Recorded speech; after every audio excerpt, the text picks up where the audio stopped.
Welcome, everybody, to the A Little Less Fear podcast. I'm your host for the show, Dr. Lino Martinez. Oh, yeah.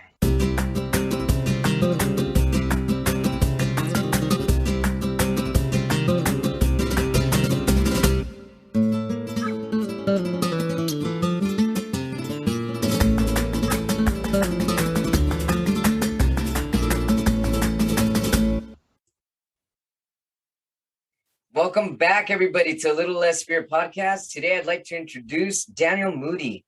Daniel Moody is a men's coach and songwriter. His history of crippling anger, anxiety, and depression fueled a radical transformation in his life and set him on a mission to free other men and fathers from the cage of self-abandonment and damaged relationships. This is an excellent topic because there's a lot of angry men out there and a lot of angry men that don't even admit they're angry. They kind of just stay angry their whole lives. Yep. So thanks so much for freely talking about this, for being open and vulnerable. And thanks so much. I'd like to know, and I'm sure our viewers, our watchers, and our listeners want to know how your journey began. Well, thank you so much for having me on and for highlighting this particular topic, because it is important that we be able to talk about it, to normalize it in a sense, to at least be able to have messy conversations about it. Yeah, my relationship with dadhood, anger, and spirituality were one big explosive mix over the course of my 20s. I became a dad at 18 and had the first encounter with my own issues with anger, because I became fully responsible for another human being before I was really fully responsible for myself. Yeah, I mean, you weren't even a full, I guess, fully in your own humanness at that time. You're still a kid. Exactly. Yeah, the mind is not done cooking at that point. So Right. I did a little bit of cooking while I was becoming a parent, and it was regretful. And just that I was lucky in that we did have people in our lives to support us, but really you can't save somebody from their own karma, so to speak. Very true. They gave us so much of a leg up of so many people I know that have been in the same kind of dynamic in their lives that have had much less support. Yet still, internally, we had to suffer the way we had to suffer in order to learn how to be parents, because at the end of the day, it was on us. Oh, yeah. Wow. And it was on each other, and we lucked out in being, in mature enough relationship with each other to do it well. But I became a dad again about 9 years later, and my son is now 5 years. So I'm a 15-year-old daughter and a 5-year-old son. Wow.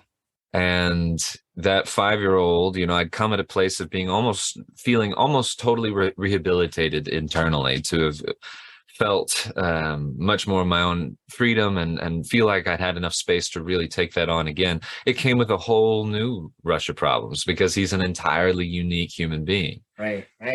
So it's sort of, when men become fathers, there is a death of self that occurs. And we would have something like an initiation or a ritual ceremony to acknowledge to men, you're about to change. Your circumstances are going to change so much that what is expected of you is going to change. And we're going to hold you in this vision of what you have been and what you're becoming.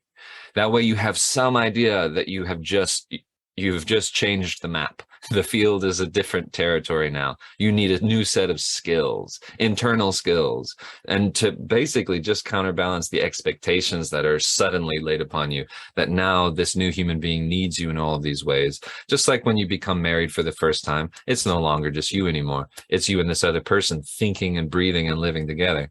So when your kids come in, it's no less severe. In fact, it feels even more spiritually severe, because they carry your blood and your DNA, and they have a half of you or a part of you, and you really want to see that do well. So even if the marriage crashes and burns, there's something that holds you to that child in a deep biological sense, in a deep spiritual sense, in a deep psychological, this is what a life is all about, Mm-hmm. is to have progeny, to get to see the new world be born.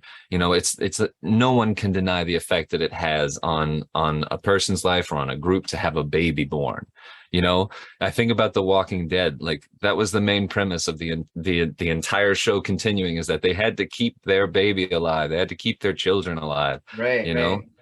So even in dire straits, it's the children that propel us. So in fatherhood, you have a child, it propels you in a deeper sense than you could have ever known, because you suddenly care about life in a whole new way, more than yourself, because you're disposable to spend, you know, like that's something that's rarely ever highlighted in the lifespan of man, you know, the trauma that is that part of the the the gender, you know, the species um heritage is to have been expendable in the Right. factory or on the battlefield. You know, Exactly. you were raised to even believe in with a full heart of pride that it is worthwhile to go spend your life to protect the village. Right. So what are we spending our lives to protect? What? That's a big question I confront in men, and it's a big reason for anger. Let me tell you, if you don't have an answer to that. So is that where you felt that you had your anger? Is that where so how did you even realize you had anger? Because there's so many men that are in denial of their anger. They're not even aware that they have anger. Yeah, I think I'm personally just getting down deeper through the roots of why I'm angry in the first place. You know, I was angry that my childhood got cut off short, though I wouldn't change it for anything because of the beautiful human being that I now get to live with, and the lessons that I've learned that have made me more of a real human being. And by that I mean more present, more Mhm. viscerally shook and woken up to the truth, the value of these people in my life. But I was angry for self-abandoning. That's a huge one. Not even realizing that I had needs that I was ignoring.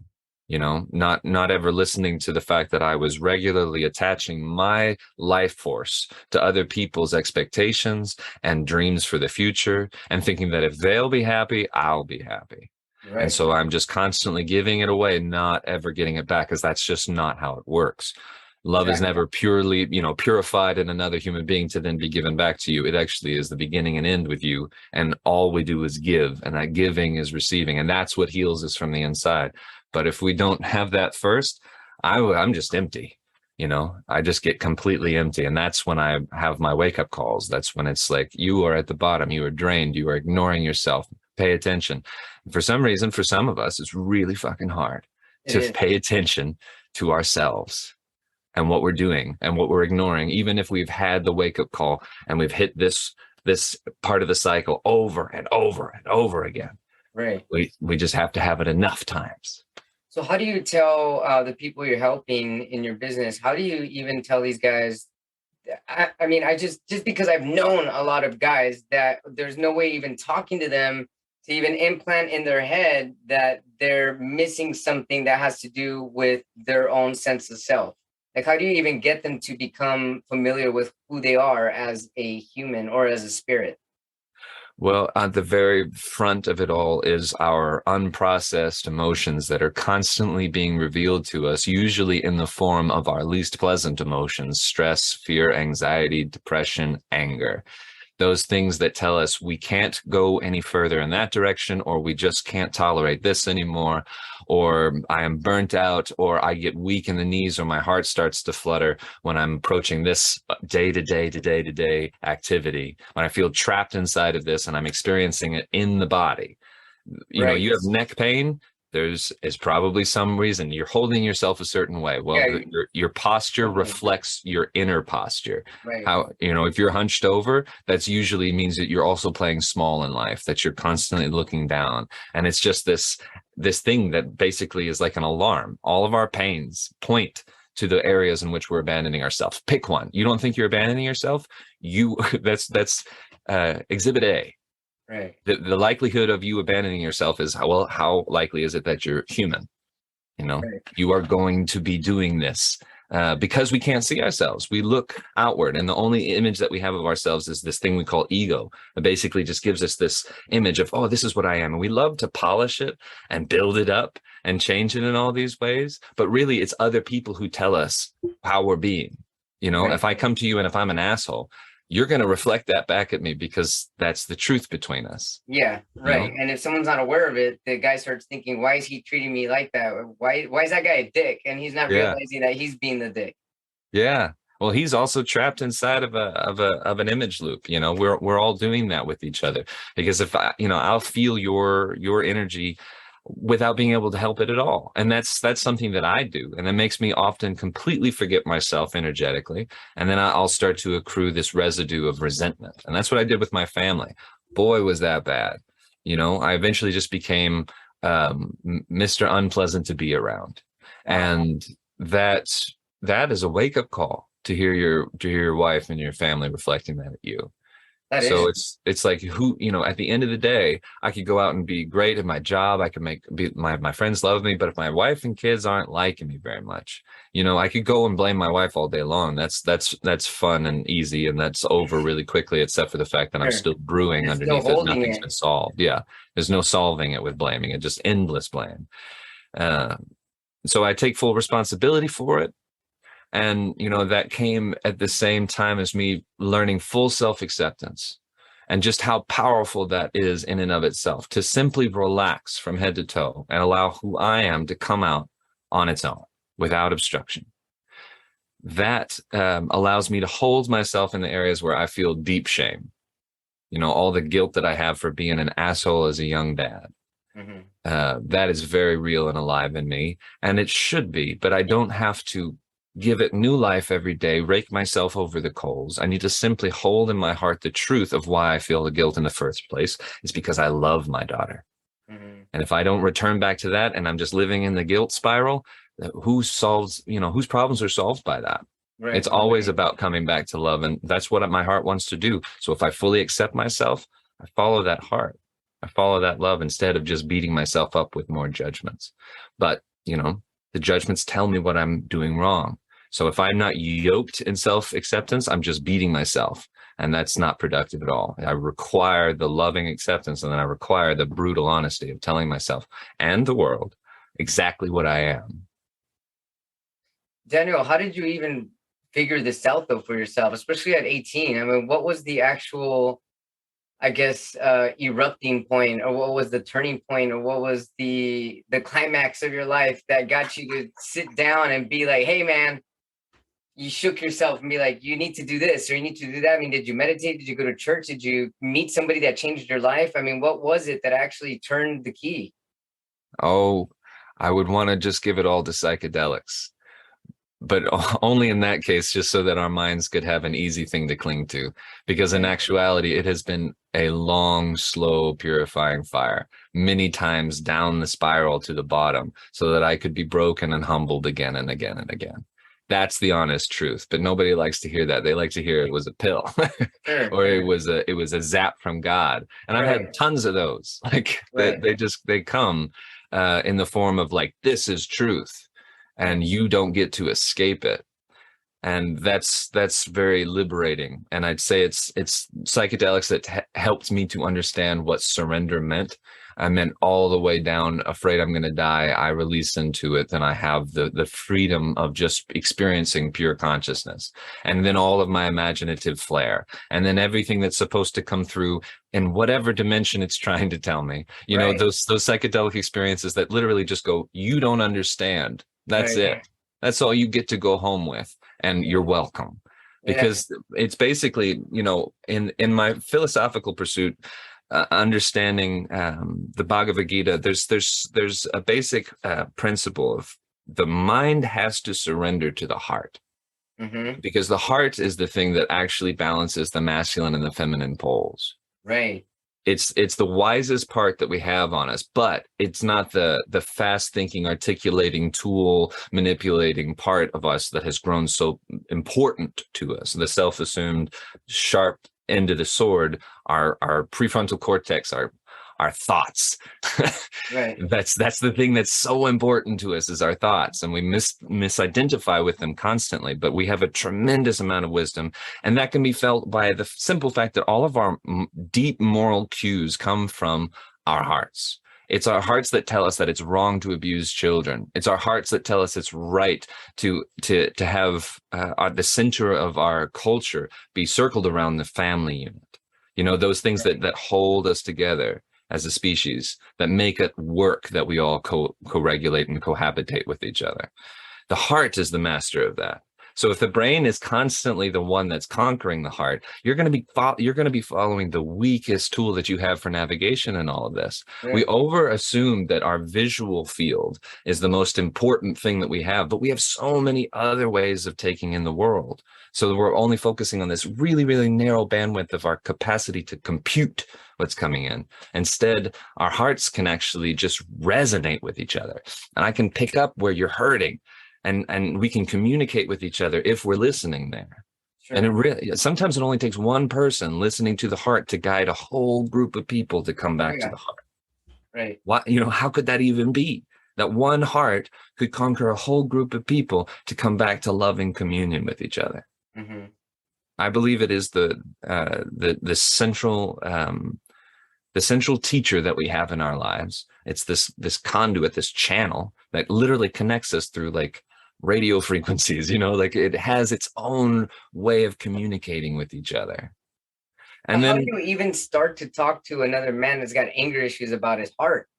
It seems like he wouldn't even think his heart exists, you know? you'd be surprised, man. Some of us that are the most angry are also some of the most loving. It's not antithetical to have a great deal of anger and a great deal of love, even at the same person. This is Hmm. what it means to be balanced, is to understand that you have both a shadow Yeah. and a light side. And if we only pretend we have a light side, then we are not contending with the most challenging and scary parts about ourselves, which are just going unchecked. They build and accrue, and then everything collapses Right. because we're only living on half of our truth. And the thing is our shadow is not inherently evil too. That's the thing, is anger is not 100% bad. It's just bad being put in the wrong places, which usually is a sign that we're probably living the wrong life. By Right. that, I mean, we're giving our attention and our time to something that's not actually ours, not the epicenter of our lives. So if we're living for other people, like happy wife, happy life, which is what I did and what I know so many other men do, and so many people in relationships do that. Their one person becomes the dominant visionary for the crew, and the other person just wants to be loved. Hmm. They just want to be loved, so they're willing to just take on whatever, consciously or unconsciously. I wasn't aware that I was living my wife's dreams. I had to sing this to myself in song form before I could ever even like consciously become aware that I was not living my own life. And that's a scary thing to wake up to. My client just told me the same thing. I realized I'm nobody. And I asked him where he felt this in his body. He said, everywhere, Wow. That's pretty like intense. like a caged animal. Man. This is his own life. This is my own life. And to become awoken to that is sort of like the terror of the situation. You realize that you have all this desire to be true and real and present, and a real version of yourself. But what's actually happening is that we're living out unconscious behavior Hmm. that was given to us, that we are Right. True. constantly reaffirming and giving new life by putting our attention there, and by never choosing a different path, because it's painful to choose a new path. It's almost easier to just be unconscious. That's so true. It's like falling downhill though. It's Hmm. easy, but it hurts. Oh yeah, it sure does. So then when I mean, I'm assuming you meditate, obviously. How did you get into your spirituality? How did that come to be? I was spiritual as a child. Oh wow. My mother had her first really profound one-to-one relationship with God through Christianity when I was really sick as a kid. And she found it through this really powerful scripture that spoke to her and spoke to the moment. And I remember her constantly pouring that kind of um, ancient wisdom and love and desire and for faith and believing in something and communion with the reason we're here. Hmm. And God was very important to me as a child. And as a young man, I lost God because reason came and it convinced me that it was the only and most important thing. And I have contended with that dichotomy and imbalance within myself since coming into my own mind. And psychedelics life circumstances that were very real and inescapable humbled me enough to simply remember that I am alive. Because I was so acutely invisible to my own fear of death that having to face my fear of death, which was the disillusionment of an ego death and a psilocybin experience, sort of revitalized the simple fact of living. Mm-hmm. And it also revealed to me in what I saw and what I cared about is just how much I cared about my wife and my son and my home. I mean, so much that it ached and resonated in my whole body because I had been ignorant to the fact that I would inevitably lose them as time progresses. My son will only be this small today. True. That's going to happen much faster. The changes are going to happen and it will never be this way again. Right. And that confrontation with death, it made life so much more spectacular and worth investing in. And I became aware of just one very simple thing that I don't know could possibly be expressed in any simpler way or in a way that could really be downloaded from one person to another in any way other than I felt as though I was held in mother's arms. Wow. Beyond that, I felt as though I were in the womb, but not separate from that right now. Mm-hmm. As in, I believe myself to be connected to the world around me, just as I breathe the air from the trees outside. Right. As I eat the food from the ground, as I eat the eggs from the chickens we feed outside. You know, I feel that I am truly not separate. And knowing that and knowing that death is coming means that I have to act. Well, I act from the heart every day, and that's what gives me faith. Because I keep on acting from a place of, well, my brain wanted to go and tantrum again. It wanted to escape the situation. It wanted to toxify it or reflect it or amplify it. And I almost got swept up in that. But today I chose to come back to love and I heal myself and my wife and my son and my daughter through that process. Mm-hmm. Even though I was the monster 2 seconds ago, even though I was the amplifier of it 2 seconds ago. If I trust the heart, we come back. I have a sense of groundedness and purpose, and I'm just not afraid that I could have done it any better. So how did you become a coach? I've been a commercial photographer for 15 plus years. Before that, I was a songwriter.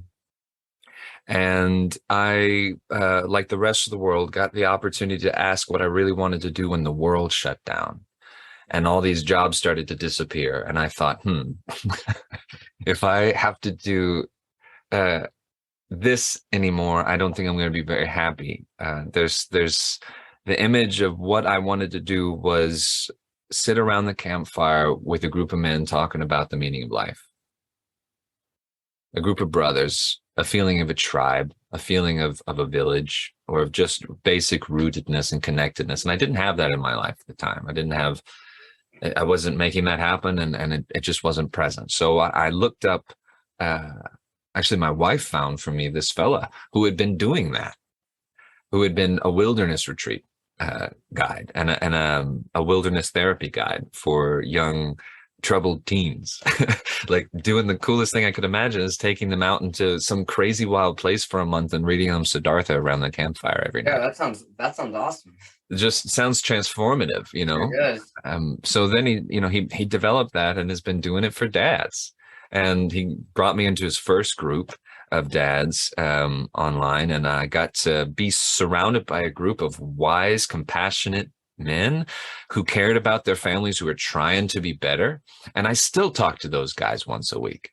We have a text chain, and that was 2 years ago.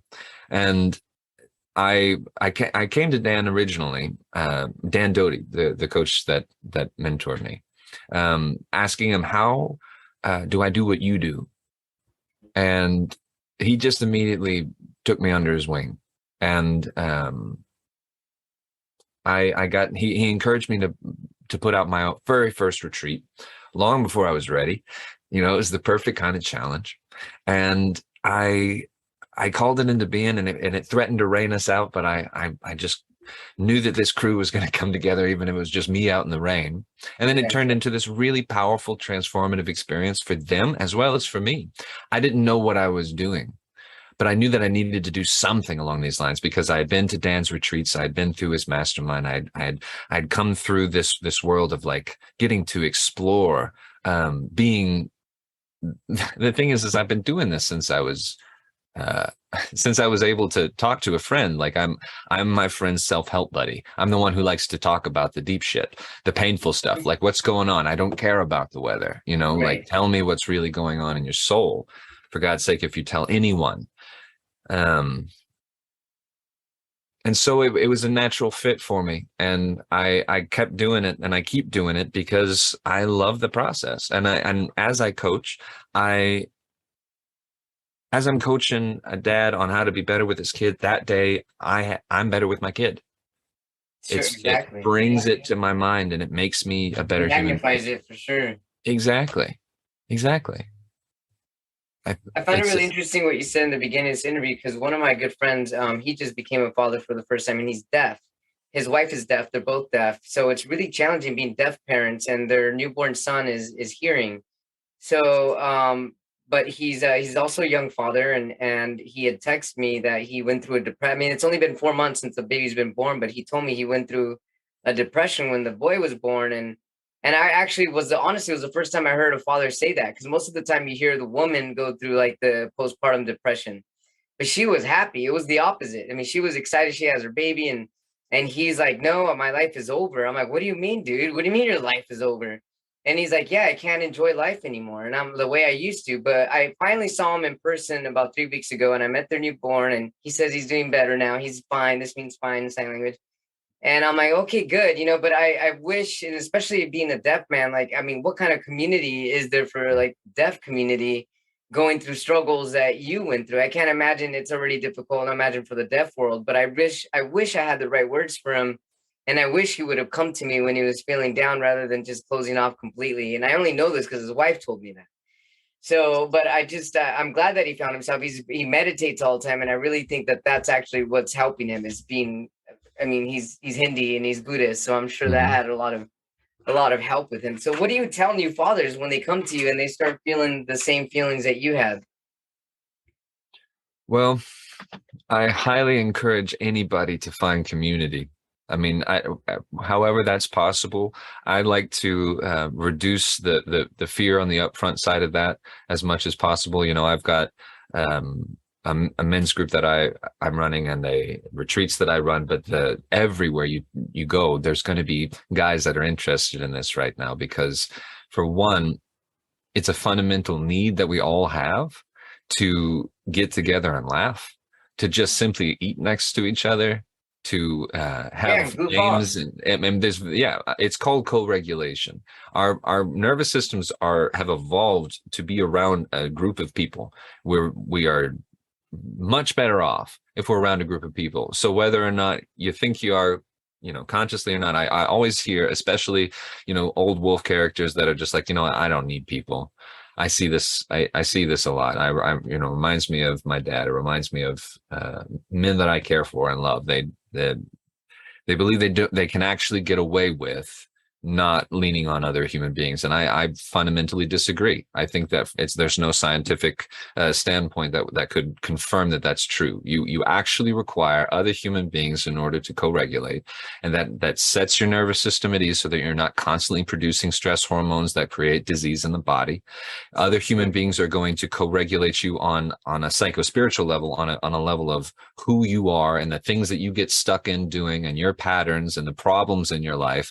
People can help you with that. They can help you feel a little bit more sane. They can give you a little bit of clarity, a little boost of positive energy, help shake you out of something that you've been stuck in. So as basically the number one thing that I would recommend to any human being who is suffering from any kind of inner turmoil, whether that be a lack of expression or too much expressiveness, or a lack of pain or too much pain, go and be around other human beings, whether that's at a church, at a synagogue, at a community center, at a friend's house, at a therapist, and then, look for a local men's group that's either fully functioning in your area. A friend could be putting one on, or you could, if you are one of those people that has that ability to like fight the fire of fear, of social anxiety, you can basically set a time and a place and invite people to it. Do it online or do it in person. And just by holding that space, I've made friendships and communities that would not exist had I not simply just opened the door. I love it. So any one of us can go and be championing one of those. So if you are one of those people, I see you as one of the light keepers, one of the, that is incredibly important work to be setting up groups locally.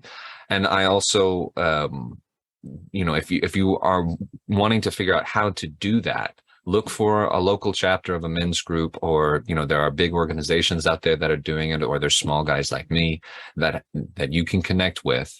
That can teach you how to get past some of that social anxiety, to teach you a little bit of self-acceptance that just comes from being around other people that have fucked up enough that they know what it's like to feel like a failure, and they can love you through it anyway. Right. So that's medicine number one.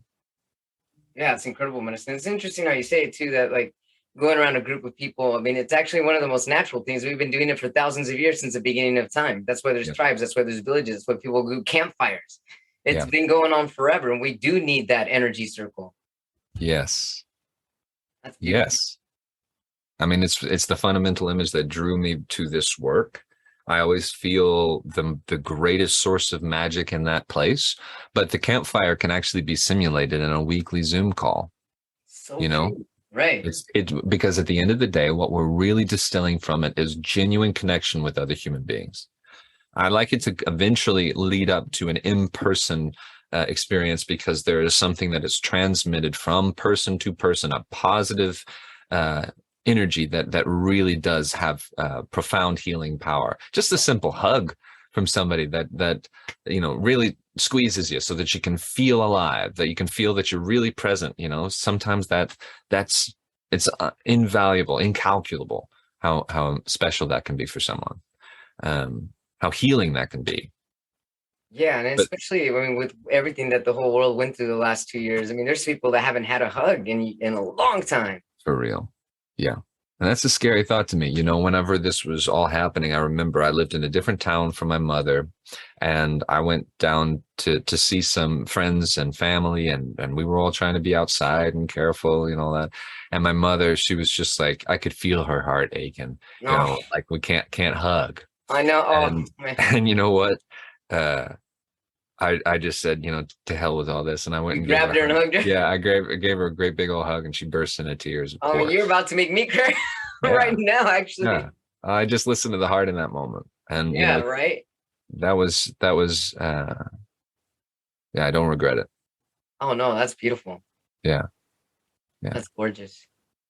I even feel that with animals. I mean, like, there's sometimes if I'm hanging out with people and I see that, like, their dog or their cat sitting in the corner, I can tell they haven't had the attention. And just because somebody is there and you actually don't give them one-on-one attention, or even just a touch or any type of human connection, I mean, it can be really detrimental. Yes. And I mean, that really brings it home to a central point, that we are our attention. The number one thing that our kids want from us is our attention. The number one thing that the biggest companies in the world want from us is our attention. True. You give your garden attention, it will flourish. And it's difficult to give your attention to someone unless you've given attention to yourself. And that's why it goes back to what you were saying, how it's important to come back to yourself and love yourself and have time for yourself and your own spiritual being and God, and know that we're all one, that way to be able to connect with other people a little more easily. Yes.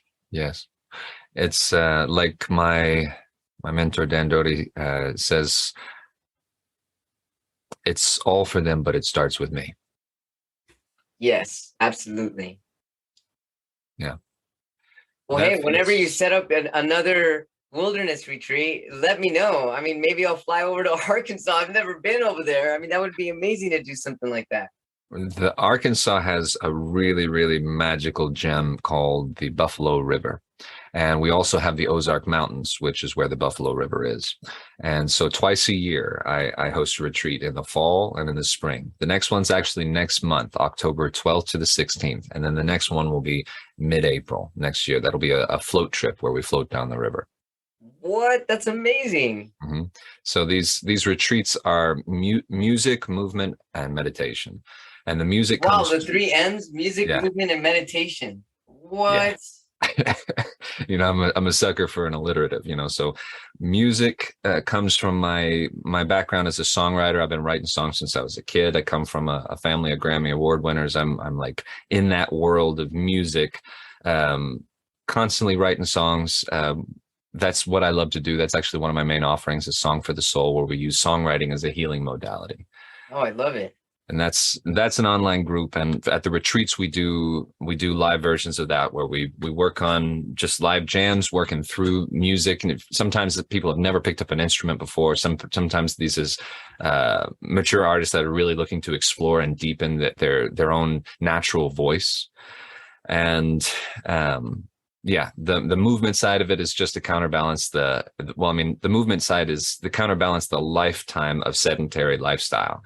So we put our bodies into nature, we move around, we play music around the campfire, we meditate in the mornings and at night to get our brains right with the environment. And it's really one of the funnest times of the year for me. It sounds amazing. I'm like picturing it all. I'm like, wow, it's amazing. I basically wanted a retreat that was like my perfect retreat. You telling me we get to play music every night? You telling me right? We're going to have these like movement sessions and then like go have adventures and eat incredible. I always prioritize the food being really, really good. I have some very trusted friends of mine that not only come from a deep school of philosophy, but are all incredible chefs. So they're like ninja characters that I have around. I love it. What a perfect combination. Yeah. Daniel, thanks for lifting me up. I feel amazing. And you know what? I have you to thank. Thanks so much. How can our viewers, our watchers, and our listeners find you if they need to get a hold of you?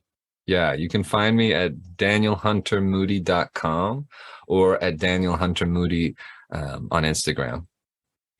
On IG as well? Yeah. Or .com. Excellent. Well, I'm going to find you as soon as we're done with this. Thanks so much for being on A Little Less Fear podcast. And I look forward to hearing from you and connecting with you. And if you ever do any of these Zoom meetings as well, let me know. I'm always up for those type of meetings. I love the pump up. Brilliant. Thank you so much. Thank you so much, Daniel. All right. Take care. Let's keep in touch. Will do. Thank you, everybody, for tuning in to A Little Less Fear podcast. For more information on my social media pages, you can visit me at www.alittlelessfear.com. I also have an incredible list of resources for people all over the world, and it's really formulated to help all kinds of people: LGBTQIA community, Alcoholics Anonymous, disabilities. The list goes on. So feel free to visit my website, alittlelessfear.com. You can also email me at alittlelessfear@gmail.com. I'm also on Patreon. I'm a life purpose counselor on Patreon. This is available for everybody, and it's also available for only exclusive members on Patreon. Everybody's welcome. So please visit me there at www.patreon.com/alittlelessfear. Thank you to all the new followers and subscribers. Go ahead and hit the follow, subscribe button if you haven't already, and tell your friends and family about A Little Less Fear podcast. Thanks so much for all your support. Love you all. Have a blessed day.